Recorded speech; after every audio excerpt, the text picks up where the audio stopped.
प्रिय मित्रों, स्वागत है आपका आप चैनल स्टडी विद प्रदीप में। दोस्तों, हम लोग एनसीईआरटी नोट्स की क्लास कर रहे हैं और एनसीईआरटी की यह क्लास आपके एनसीईआरटी सीरीज की आप सभी के लिए बहुत महत्वपूर्ण है और इसका नाम है एनसीईआरटी सीरीज 24। आपको बताते हैं कि TGT, PGT, LT, GIC, DSSB, KBS, JSSC सबको ध्यान में रख करके यह वीडियो आपका तैयार किया गया है, जिसमें हम सभी लोग एनसीईआरटी के उन सभी महत्वपूर्ण हिस्सों को टच करते हैं विथ डायग्राम जो हमारे लिए इम्पोर्टेंट है परीक्षा में। हम एनिमल फिजियोलॉजी से इसको स्टार्ट किए हैं और पहला चैप्टर हम लोग रिप्रोडक्ट यहाँ पे रिस्पायरेशन पढ़ रहे हैं और इसमें जो है हमने 2-3 टॉपिक आपके साथ क्लियर कर दी थी। आज जिस टॉपिक पे हम चर्चा करने वाले हैं उस टॉपिक का नाम है फर्मेंटेशन। पिछले क्लास में मैंने आपके साथ चर्चा किया था कि जो ग्लूकोज होता है, ग्लूकोज 6 कार्बन मॉलिक्यूल का सदस्य है। इसे जो है 10 स्टेप में तोड़ करके ग्लाइकोलिसिस में सेल के साइटोप्लाज्म में इसे कन्वर्ट कर दिया जाता है 3 कार्बन मॉलिक्यूल के पायरुविक एसिड में। यह पायरुविक एसिड के 3 फ्यूचर हो जाते हैं। एक लैक्टिक एसिड का फॉर्मेशन करता है, एथिल अल्कोहल का फॉर्मेशन करता है और जो है एरोबिक रिस्पायरेशन करता है। अब इसमें से हमें फर्मेंटेशन वाले प्रोसेस को आज डिस्कस करना है और साथ में इसके लैक्टिक एसिड वाला जो है उसको भी हमें करना है। एरोबिक रिस्पायरेशन वाला और भी हिस्सा हमें आज टच कर लेना, यानी सिट्रिक एसिड साइकिल तक हमें करना है। इसका सेल्फ इवेल्युएशन टेस्ट जो कि 15 क्वेश्चन है, तो हम लोग अगर समय मिलता तो आज की वीडियो में, वरना नेक्स्ट वीडियो में हम लोग डिस्कस करने वाले हैं। आई होप कि आप सबको ये वीडियो बहुत पसंद आने वाला है। अपने मित्रों को भी शेयर कर दीजिए। चलिए स्टार्ट करते हैं। सबसे पहली टॉपिक आपके सामने है फर्मेंटेशन। इसको हिंदी में किण्वन कहते हैं और यहाँ पे देखिए टॉपिक आपकी स्टार्ट हो रही, कह रहा इन फर्मेंटेशन में यानी किण्वन में से एट ईस्ट। इसमें हम किसका उपयोग करते हैं? ईस्ट का। और आप सबको पता है ईस्ट क्या है? यूनिसेलुलर है और यूनिसेलुलर और क्या है? फंजाई है। यूनिसेलुलर क्या है? फंजाई है। ईस्ट जो है यूनिसेलुलर फंजाई है। तो कह रहा हम किसका उपयोग करते हैं? यूज करेंगे ईस्ट का। और ईस्ट क्या है आप सब जानते हैं, यूनिसेलुलर फंजाई है और इसका जो वैज्ञानिक नाम है तो उसका साइंटिफिक नेम आप कमेंट करके बताइए, अभी मैं आपको आगे बता रहा हूँ, ठीक है। उसका कह रहा द इनकम्प्लीट, पूरी तरह से डाइजेशन नहीं हो, पूरी तरह से रिस्पायरेशन में जो ब्रेकडाउन है मॉलिक्यूल का, पूरी तरह से ऑक्सीडेशन नहीं होगा चूंकि यहाँ ऑक्सीजन की कमी है। तो इनकम्प्लीट ऑक्सीडेशन ऑफ ग्लूकोज, किसका इनकम्प्लीट ऑक्सीडेशन होगा? ग्लूकोज का इनकम्प्लीट ऑक्सीडेशन होगा to achieve under anaerobic condition. और किस कंडीशन में होगा? एनाएरोबिक कंडीशन में होगा। Condition to set the reaction where pyruvic acid, जो पायरुविक एसिड है वह किस में कन्वर्ट हो जाता है? कन्वर्ट हो जाता है कार्बन डाइऑक्साइड में और एथेनॉल में। कह रहा है कि इसमें ईस्ट की सहायता से इसको करते हैं। यहाँ पे एनाएरोबिक रिस्पायरेशन होता है जिस कंडीशन में पायरुविक एसिड किस में कन्वर्ट हो जाता है? एथेनॉल में कन्वर्ट हो जाता है। The enzyme pyruvic acid carboxylase, कह रहा है एंजाइम, ऐसे एंजाइम जो पायरुविक एसिड कार्बोक्सिलेज हैं and alcohol dehydrogenase catalyse these reaction. कह रहा है यहाँ पे पायरुविक एसिड डीऑक्सी कार्बोक्सिलेज एक एंजाइम है और जो है एंड एल्कोहल जो है डिहाइड्रोजिनेज कैटलाइज दीज रिएक्शन, इस रिएक्शन को कंप्लीट करते हैं। यानी 2 लोग हैं, पायरुविक एसिड डी कार्बोक्सिलेज और दूसरा alcohol dehydrogenase catalyse this reaction. तो इस रिएक्शन के लिए 2 लोग जिम्मेदार हैं, पायरुविक एसिड डी कार्बोक्सिलेज और एल्कोहल डिहाइड्रोजिनेज, ठीक है। Other organ like some bacteria, कुछ और ऑर्गेन जैसे कि bacteria produce lactic acid in pyruvic acid. कह रहा है कुछ और ऑर्गेन में जो लैक्टिक एसिड का फॉर्मेशन करते हैं पायरुविक एसिड से, ठीक है।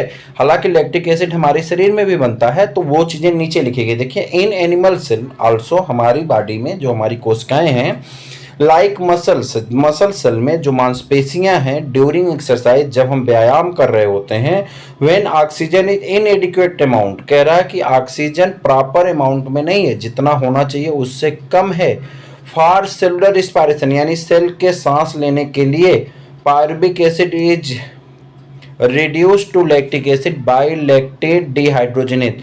कह रहा पायरुविक एसिड किस में कन्वर्ट हो जाती है? पायरुविक एसिड कन्वर्ट हो जाता है लैक्टिक एसिड में। और किसकी सहायता से कन्वर्ट होता है? लैक्टेट डिहाइड्रोजिनेज की सहायता से कन्वर्ट हो जाता है।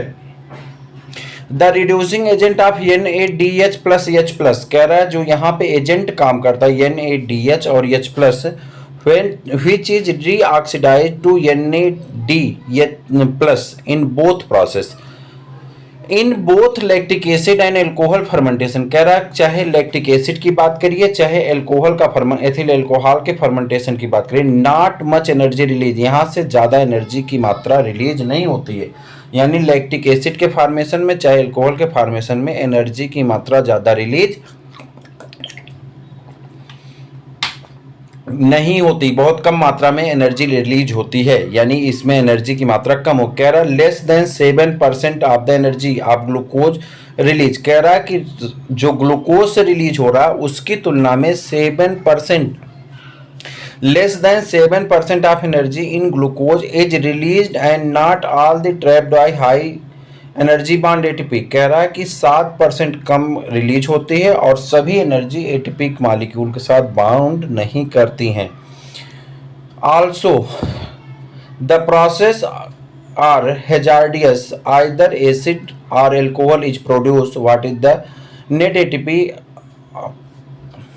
That is synthesised, calculate how many ATP are synthesised in the defect of the number of ATP utilise during the glycolysis, तो ग्लाइकोलिसिस में कितनी एनर्जी यूटिलाइज हो रही, कितनी एनर्जी निकल रही है, इसे कैलकुलेट करके आपको बताना है। तो ये प्रश्न मैं आपको उसमें डालना हूं, वहां पे बता दूंगा। किसमें बताइए, सेल्फ इवैल्यूएशन वाले में।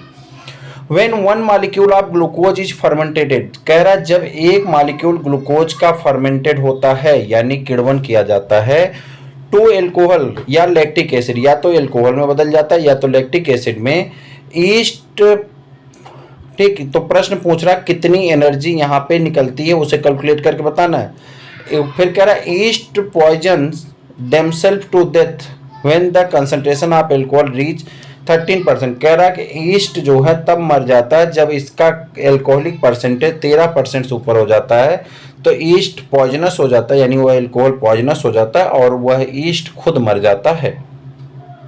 आगे देखिए, what then would be maximum concentration of alcohol in beverages that are naturally fermented, कह रहा है कि नेचुरली जो फर्मेंटेड होते हैं उस बेवरेजेज में, पेय पदार्थ में कितने परसेंट जो है कितना होता है, कंसंट्रेशन कितना होता है एल्कोहल का, ये पूछा जा रहा है।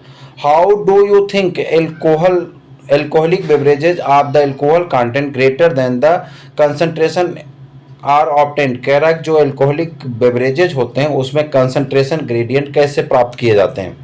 What then is the process by which organisms can carry out complete oxidation of glucose and extra of the energy stored in the synthesis of large number of ATP molecule needed for the cellular metabolism। अब ये तो घटना खत्म होगी, अब आइए eukaryotic cell में क्या होता है उसको देखिए। इन यूकैरियोट्स, अगर हम यूकैरियोट्स की बात करते हैं, these step takes place within the mitochondria, यह प्रक्रिया कहाँ पे पूरी होती, माइटोकॉन्ड्रिया में पूरी होती है। In this required to oxygen, और इस रिएक्शन को करने के लिए किसकी आवश्यकता पड़ती है, ऑक्सीजन की आवश्यकता पड़ती है। कह रहा है कि जो प्रोकैरियोटिक सेल है उसमें बिना मतलब सेल साइटोप्लाज्म में ही सारी प्रक्रिया हो रही, लेकिन जो यूकैरियोटिक सेल है वहाँ पे ग्लूकोज के ऑक्सीडेशन के लिए माइटोकॉन्ड्रिया की आवश्यकता, पायरुविक एसिड के ऑक्सीडेशन के लिए माइटोकॉन्ड्रिया की आवश्यकता पड़ती है, और यहाँ पे जो है क्या होता है, ऑक्सीजन की आवश्यकता पड़ती है। इसे एरोबिक रिस्पायरेशन कहते हैं। The process that lead to the complete oxidation of organic substance, the presence of oxygen and release carbon dioxide, water and large amount of energy present in substrate. This type of respiration of the most common in higher organism, कह रहा है इस प्रकार का respiration जो है बड़े जीवों में देखने को मिलता है। We will look at these process in the next session, इसके बारे में हम लोग नेक्स्ट सेशन में पढ़ेंगे, यानी अगले चैप्टर में जो हमको पढ़ना है उसी में आगे यहाँ पे दिया गया उसमें हम लोग पढ़ने वाले हैं। अब आते हैं टॉपिक पे aerobic respiration. For aerobic respiration to take place within the mitochondria, कह रहा है एरोबिक रिस्पायरेशन कहाँ पे होता है, माइटोकॉन्ड्रिया में होता है। The final product of glycolysis pyruvate is transported from the cytoplasm into the mitochondria, कह रहा फाइनल प्रोडक्ट जो होता है, जो पायरुवेट साइटोप्लाज्म में बना है, वो कहाँ पे ट्रांसपोर्ट हो जाता है, माइटोकॉन्ड्रिया में, और माइटोकॉन्ड्रिया में जाके फंक्शन करता है। The crucial event of aerobic respiration are, aerobic respiration का जो मेन इफेक्ट है वो क्या है, The complete oxidation of pyruvate by the stepwise removal of all the hydrogen atoms leading to the 3 molecule of carbon dioxide। कह रहा है complete oxidation हो जाता है पायरुविक एसिड का और स्टेप वाइज इनका ब्रेकडाउन होता है और कितने मॉलिक्यूल बनते हैं, 3 मॉलिक्यूल ऑफ कार्बन डाइऑक्साइड का फॉर्मेशन होता है। The passing on the electron remove as the part of hydrogen atom 2 molecule oxygen and simultaneously ATP. कह रहा है और किसका फॉर्मेशन हो जाता है, एटीपी का फॉर्मेशन होने लगता है।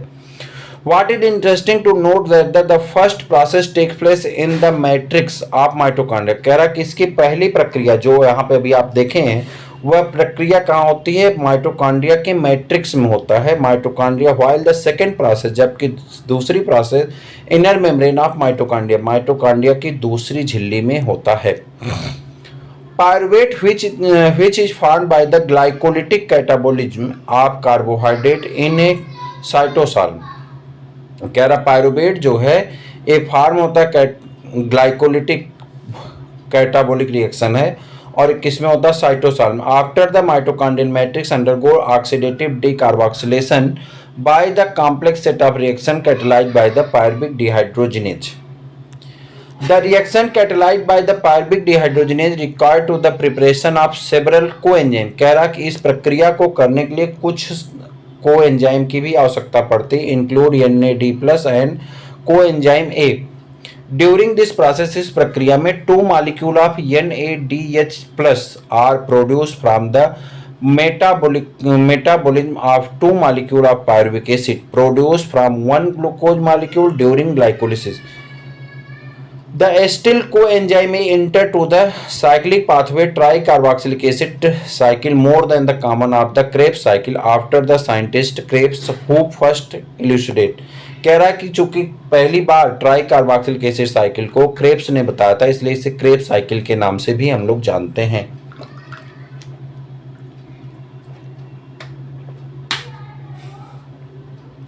द ट्राइकार्बोक्सिलिक एसिड साइकिल यानी TCA cycle start with in the condensation of acetyl group. कह रहा है कि एस्टिल ग्रुप के कंडेंसेशन से यह स्टार्ट होता है और एस्टिल ग्रुप किसके साथ कंडेंसेशन करता है, ऑक्जेलो एस्टिक एसिड के साथ एंड यील्ड और क्या देता है, वाटर देता है और सिट्रिक एसिड देता है। यानी जब एस्टिल ग्रुप जो है ऑक्जेलो एस्टिक एसिड के साथ जुड़ते हैं तो पानी और सिट्रिक एसिड का फॉर्मेशन होता है। This reaction is catalysed by the enzyme citrate synthetase. कह रहा है यह रिएक्शन किसके द्वारा कराया जाता है, सिट्रेट सिंथेटेज के द्वारा यह रिएक्शन कराया जाता है। And A molecule of coenzyme, जो मॉलिक्यूल है कोएंजाइम का इज रिलीज्ड और यहाँ पे कुछ मॉलिक्यूल कोएंजाइम के रिलीज हो जाते हैं। Citrate is then isomerise to isocitrate. कह रहा है सिट्रेट जो होता है वो किस में कन्वर्ट हो जाता है, आइसोसिट्रेट में कन्वर्ट हो जाता है। It is followed by 2 successive steps of decarboxylation leading to the formation of alpha ketoglutamic acid। कह रहा है कि यहाँ पे जो फॉर्मेशन होता है अल्फा कीटोग्लूटारिक एसिड का फॉर्मेशन होता है एंड देन सक्सेनिक एसिड और फिर क्या बनता है, सक्सेनिल कोएंजाइम A का फॉर्मेशन हो जाता है। इन द रिमेनिंग स्टेप, इस स्टेप में of the citric acid cycle succinyl coenzyme is oxidized to OAA allowed to the cycle of the continue during the conversion of the succinyl coenzyme A to succinic acid a molecule GTP is synthesized। कह रहा है जब इसके साथ जुड़ता है तो किसका फॉर्मेशन होता है, GTP का फॉर्मेशन हो जाता है। This is substrate level phosphorylation, यह सबस्ट्रेट लेवल का फास्फोराइलेशन होता है। ही coupled reaction GTP converted into GDP। कह रहा है GTP जो है वो कन्वर्ट हो जाता है किसमें, GDP में with the simultaneously synthesis of ATP to ADP। Also there are 3 points of the cycle where NAD is reduced to NADH plus H plus and 1 point FAD plus reduced to FADH2। The continued oxidation of acetyl coenzyme via the TCA cycle required to continued replacement of the oxaloacetic first members of the cycles addition of the requirement of the NAD plus NAFAD plus for NADH NAFADH2 respectively. We have till now seen that glucose has been broken down to release carbon dioxide and 8 molecule of NADH plus H plus.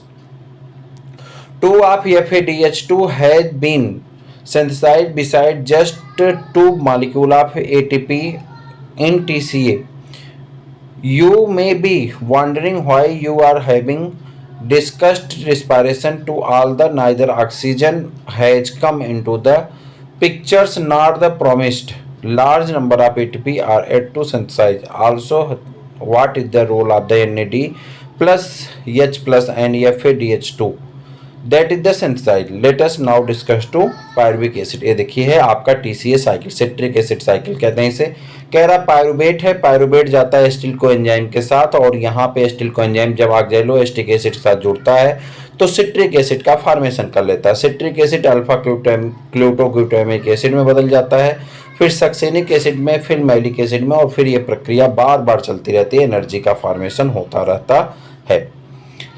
अब 15 प्रश्न है, इसका answer बता दिए. आपके exam में पूछे गए हैं, बहुत आसान प्रश्न है, तो मैं सोचता हूं कि आप इसका आंसर बता सकते हैं. तो इसको कर लेते हैं, कल से हम लोग मेन टॉपिक पे अपने आ जाएंगे.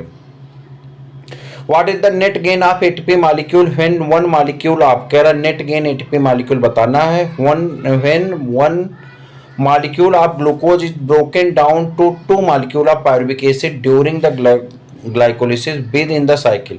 कह रहा है कि नेट गेन कितना होता है जब यहाँ पे क्या होता है, glucose molecule pyruvic acid molecule में टूटता है, 2 एटीपी का प्रॉफिट होता है और 2 एटीपी लॉस होती है, यानी कुल 2 लॉस होती, 4 बनती, 2 का प्रॉफिट होता है. Embedded mayor-half pathway represent, embedded mayor-half pathway किसको रिप्रेजेंट करता है? कल मैं जब पढ़ा रहा था ईएमपी पाथवे तो वहां पे बताया था stepwise degradation of glucose into the pyruvic acid. अगर पिछला वीडियो नहीं देखे जरूर देखिएगा, इंपॉर्टेंट है.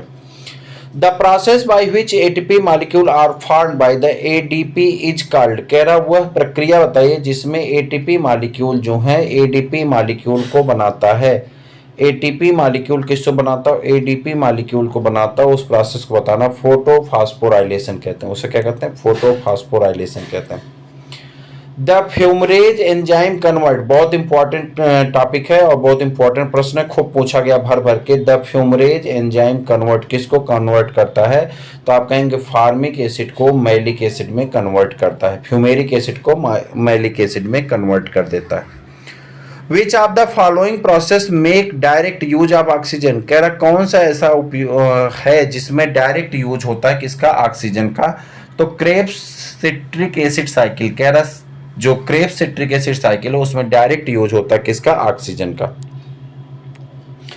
And product of glycolysis, glycolysis का अंतिम उत्पाद क्या है? Pyruvic acid. ग्लाइकोलिसिस का अंतिम उत्पाद क्या होता है? पायरुविक एसिड होता है. During which of the following reaction ATP is consumed, किस रिएक्शन में एटीपी कंज्यूम की जाती है? मैंने जब वीडियो पढ़ाया था तो मैंने बहुत बार आपको बताया था ग्लूकोज को ग्लूकोज 6 फास्फेट में जब कन्वर्ट करते हैं तो उस समय एनर्जी की रिक्वायरमेंट होती है, यानी एडीपी एटीपी में कन्वर्ट हो जाता है. क्या हो जाता है? एटीपी एडीपी में कन्वर्ट हो जाता है. आगे बढ़िए. Cytochrome oxidase are found, cytochrome का ऑक्सीडेशन किस में पाया जाता है? साइटोक्रोम और ऑक्सीडाइज आर फाउंड किस में पाया जाता है? On the cristae of mitochondria. कहाँ पाए जाते हैं? On the cristae of mitochondria पे पाए जाते हैं. Pyruvic acid before combining with oxaloacetic acid of citric acid cycle becomes. कह रहा पायरुविक एसिड जो है वो ऑक्सैलो एस्टिक एसिड से जुड़ने से पहले सिट्रिक एसिड बनने साइकिल में क्या करता है? तो एस्टिल कोएंजाइम ए से जुड़ता है. किससे जुड़ता है? एस्टिल कोएंजाइम ए से, फिर ऑक्सैलो एस्टिक एसिड से, और क्या बनाता है? सिट्रिक एसिड साइकिल बना लेता है. How many ATP can be formed from one acetyl coenzyme A in Krebs cycle. कह रहा एक क्रेब साइकिल में कितने एटीपी का फॉर्मेशन होता है? तो आप बताएंगे. How many ATP can be formed from one acetyl coenzyme in Krebs cycle? One acetyl coenzyme से क्रेब साइकिल में जाने में कितने एटीपी का फॉर्मेशन होता है? 12 आपका सही आंसर है. Which of the following occurs in mitochondria, कौन सा ऐसा है जो माइटोकॉन्ड्रियम होता है, तभी आप पढ़ें try carboxylic acid cycle. Number of the oxygen required during the glycolysis is 1 glucose molecule, कह रहा है कि number of oxygen required by the glycolysis कोई आवश्यकता नहीं पड़ती है ये यहाँ पे ऑक्सीजन की। The amount of energy given by the molecule of ATP, ये देखिए टफेस्ट क्वेश्चन की श्रेणी में आता है। 7.3 किलो कैलोरी एनर्जी आपके रिलीज होती। What is C2 cycle, C2 cycle क्या है, तो इसको ग्लाइकोटेट साइकिल कहते हैं, ग्लाइकोटेट साइकिल कहते हैं। उसके बाद आ जाते हैं pyruvic acid before combining with the oxaloacetic Krebs cycles produce, कह रहा कि जब ये क्रेब साइकिल से जुड़ने से पहले किससे जुड़ता है, एस्टिल कोएंजाइम ए से जुड़ता है। अब हमें पढ़ना है respiratory organs in human. Pure biology आ जाते हैं, एनसीईआरटी की टॉपिक आपकी यहाँ से स्टार्ट होती है, लेकिन इसे हम लोग पढ़ेंगे नेक्स्ट वीडियो में। आई होप कि यह वीडियो आपको पसंद आया होगा, चूंकि उतना ज़्यादा इंपॉर्टेंट था नहीं, तो जितना हमने उस पर बहुत ज़्यादा लोड भी नहीं लिया। प्रश्न जो आपके प्री IQ में पूछे गए सारे प्रश्न हमने सेल्फ इवेल्युएशन में डाल दिए थे, तो ये प्रश्न देख करके ही आप समझ जाएंगे कि टॉपिक की कितनी वैल्यू आपकी थी। एस्टिल कोएंजाइम ए को छोड़ करके कोई भी प्रश्न आपका टफेस्ट नहीं था, इसलिए हमने बहुत ज़्यादा इसमें टाइम नहीं लिया, हमने इजली में आपको सारी चीज़ें समझाने का प्रयास किया है। तो आज के लिए इतना ही, फिर मिलते हैं हम लोग किसी और साइकिल में, किसी और क्लास में, तब तक के लिए इजाज़त दीजिए। जय हिंद।